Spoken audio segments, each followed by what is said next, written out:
செக்கரியாவின் மகன் யோவான் பாலை நிலத்தில் வாழ்ந்து வந்தார். அவர் கடவுளின் வாக்கை பெற்றார்.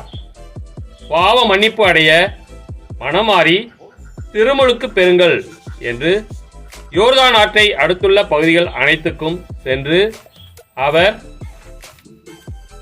பறை சாற்றி வந்தார்.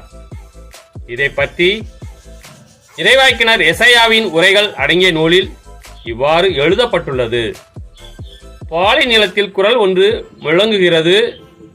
ஆண்டவருக்காக வழியை ஆயத்தமாக்குங்கள், அவருக்காக பாதையை செம்மையாக்குங்கள். பள்ளத்தாக்குகள் எல்லாம் நிரப்பப்படும், மலை குன்றியாவும் தாழ்த்தப்படும், கோணலானவை நேராக்கப்படும், கரடு முரடானவை சமதளமாக்கப்படும். மனிதர் அனைவரும் கடவுள் அருளும் மீட்பை